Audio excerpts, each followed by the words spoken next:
It's time for your daily dose of all things Chicago sports. This is the Daily Score. Now, here's your host, Mark Grote.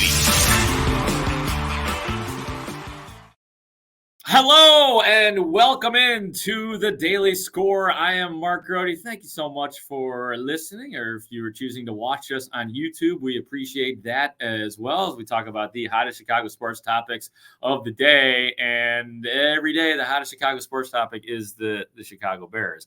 It just is. And I'm happy now to bring into the Daily Score my colleague of 670thescore.com and Chicago Sports Radio 670 The Score, the guy I sit next to out at Haugh. He is my partner in crime. He is the one and only Chris Emma. What up, Emma? What up, buddy? Still the only guest. Wait a minute. Is he still? Yeah, you're still the only guest I've ever had on the Daily Still the best Score. and the worst. Yeah, I'm afraid that you're going to start asking for pay one of these days. But yeah, we'll work on it.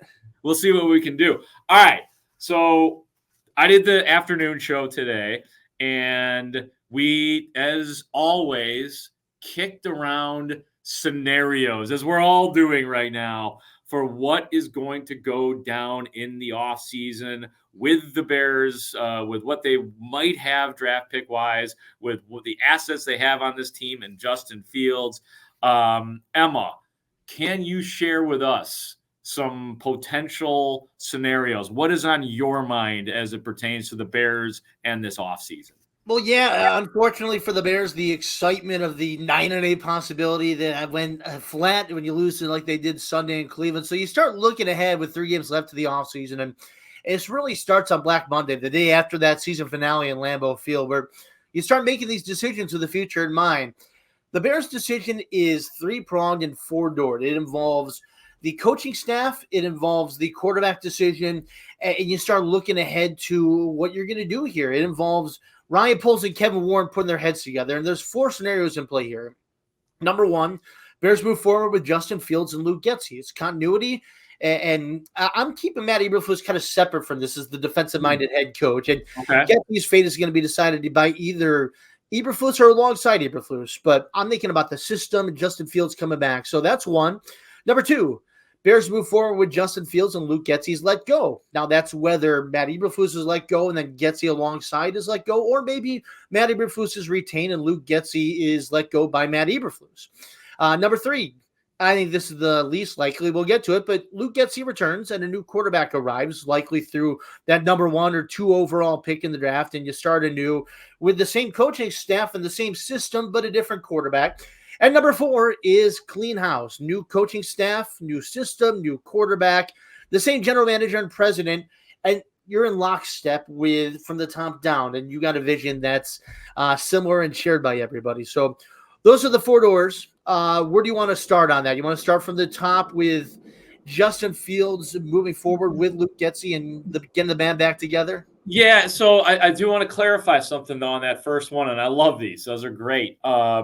But you said the Fields with Getsy, but Flus as well? Or you said you left him out of that? Explain. Yeah, let's do the first one, but explain it a little bit more completely. Yeah, well, I mean, so this is the first scenario is getting the band back together, essentially. And it would be Matt Eberflus, unless you can look at some extreme long shot scenario of a new head coach, a defensive-minded head coach comes in and retains Luke Getsy. But for the sake of this argument, I'm thinking more about the quarterback, the scheme, and the coaching staff involved. So whether it's Matt Eberflus getting rid of Luke Getsy or it's the Bears getting rid of Matt Eberflus and Luke Getsy is getting thrown out alongside, you kind of look at that the same way. But in this case, it's the band's back together. It's Matt Eberflus is back as a head coach, and Luke Getsy is your offensive coordinator, the guy leading that entire system. Continuity, yes. With Justin Fields, yes. Okay, so let me ask you about the likelihood of that. Maybe, I don't know. Do you want to do a scale of 1 to 5, a scale of 1 to 10? Choose your scale. How likely is the continuity option in your mind? And I know we still haven't heard from Kevin Warren. We don't really know how he's thinking, but I guess this is what we all have to do is project. How likely is continuity? As it pertains to Luke Getsy, I think it's unlikely. I think that the Bears will be parting ways with Luke Getsy. And I'm not reporting this. I'm just merely speculating here. But I think in some form, Luke Getsy will not be back. I think there's a much more likely scenario compared to Luke Getsy staying that there is that the Bears are bringing back Matt Eberflus and Justin Fields. I think that's a slightly more likely scenario than it is the Bears bringing back Fields. And I don't see this overall. Just put it that way. I think there's going to be change in some form, but this is a scenario that's there. Now, the upside of this is you still got the number 1 pick in hand. What do you want to do with it? You're not drafting a quarterback. You stay put and draft Marvin Harrison Jr. Like, this guy's a generational type receiver. We've heard the comparisons of Calvin Johnson and we've heard Larry Fitzgerald, like some of those can't miss top of the line guys. I think the beautiful thread the needle scenario, if you want to do this here, is you trade down to, say, 2 or 3. You take that team that really wants Caleb Williams, won't pass up on him. You get a couple picks back and you get a Marvin Harrison Jr. So a lot that goes into that. That's, I think, the best scenario in this door that's open here. Okay. All right. So that's the continuity. Next one is Justin Fields stays, but without Getsy, right? Yes. So now you consider the idea. This is either, as we talked about, it's either Matt Eberflus firing Luke Getsy or Matt Eberflus being fired. And likely, I would think they would go with an offensive-minded head coach. If they are firing Matt Eberflus, I think you got to start anew with a innovator offensive mind. Think Ben Johnson. Think Brian Johnson. Bobby Slowick, I think, really deserves a look. Down in Houston, Shanahan disciple. That guy knows what he's doing with offense. Like, that's somebody I'd give a good hard look to. But you got Justin Fields on board, too. You're moving forward with him. Now, here's the most important thing for him. And I got this italicized in my notes. Like, it's that important for me. If you're firing Matt Eberflus and you're hiring a new offensive-minded head coach, he has to have the decision on Justin Fields. I do not want the Bears going forward with a coaching search and Ryan Poles or Ken Warren, whoever it is, saying, hey, Justin Fields is our guy. Like, you got to come here and work with him. I don't want that arranged marriage because we've seen that built so many times before. If you're doing a coaching search, and it'll go in this order too, if you're doing a coaching search here, I want them saying, what do you think of Justin Fields? Is this your guy? What should we do? I want the coach having his fingerprints all over this decision, saying, and spending the couple months to do before March, really truly deciding for himself whether Justin Fields is that guy. I like it. I was going to ask you something. I had another thing. I'll think of it here. Next scenario while I'm thinking. What was the third one? Justin Fields stays? The third scenario is Luke Getsy returns, but a new quarterback is brought in. So two overall pick, Caleb Williams, Drake May. Those are kind of the consensus too. Maybe there's some scenario where you're doing something else in the first pick, and then you're taking like the Jaden Daniels or J.J. McCarthy. But for the sake of argument here, Getsy returns alongside Matt Eberflus, and a new quarterback is brought in. I remember what I was going to ask you because we talked. I swear to God, man, I forget like conversations. Like, are they on the air? Were they in the podcast? Were they off the air? I believe we were just talking off the air about Matt Eberflus talking about Luke Getsy today, and it didn't exactly inspire confidence. He did not give him the full vote. I mean, you could characterize it better since you were at Hallis Hall today. Does it feel like Matt Eberflus is all in on Luke Getsy? Yeah, it was my question. I asked Matt Eberflus directly after a couple questions about the offense where he kind of danced around. I said, how would you evaluate Luke Getsy in his work? And his quote, he said, I love Luke. I think he's great in the room. Yeah. We'll evaluate that at the end. In other words, he loves Luke as a person. Yeah. What he brings to that group, but he didn't say anything about the offense, the scheme, any kind of endorsement of sorts. He endorsed Luke Getsy as a person and a leader, not as an offensive coordinator. I don't see Luke Getsy back at this point. Yeah, it's tough to make a case. All right, last scenario here. That is the clean house scenario, correct? Yes, sir. Yeah, this is the one. And frankly, I at this point, there's still 3 games left, but I think this is the scenario the Bears will take.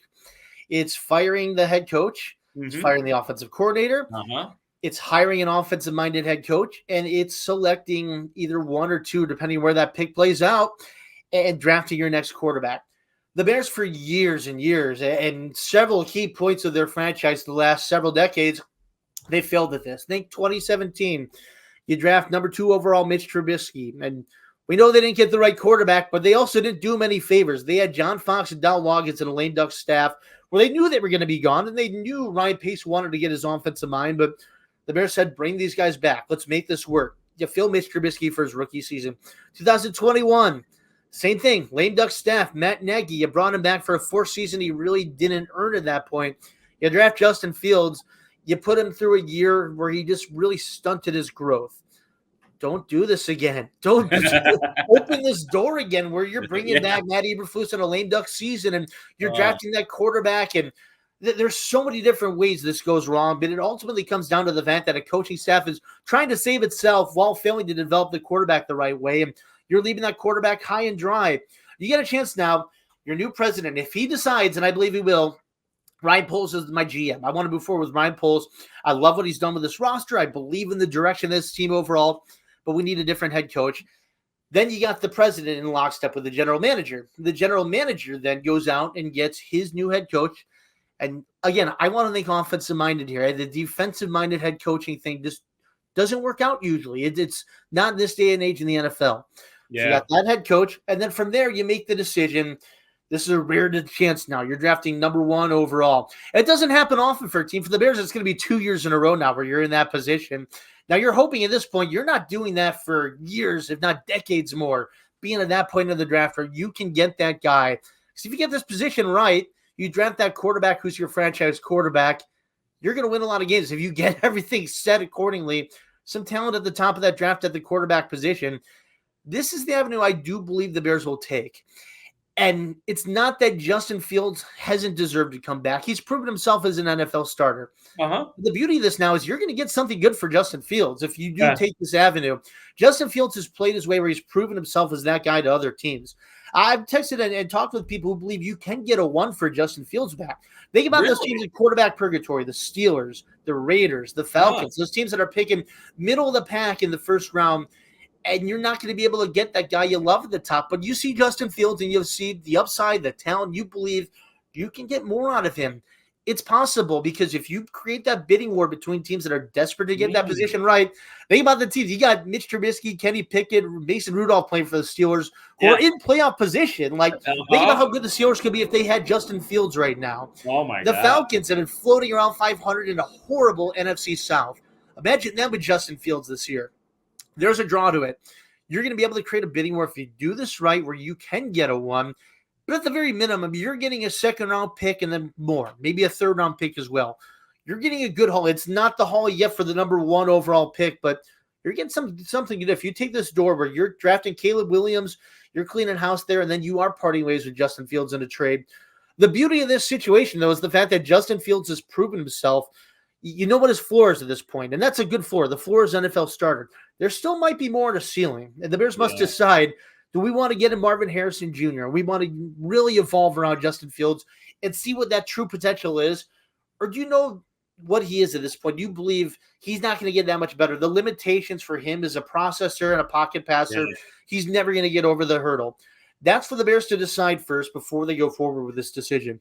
That's so hard to project. Well, I love it, man. You're the first person I've heard say, through the people that you've talked to, that the Bears could potentially, if they traded Fields, get a 1st-round pick. I mean, that would be great just because it seems like everybody's saying 2nd round at the best, but we shall see. Last thing, because we got to get out of here. I assume throughout everything that you said that the one guy that you feel like is safe, and I guess I'll ask you, Ryan Poles, it sounds like he's safe in all of your scenarios.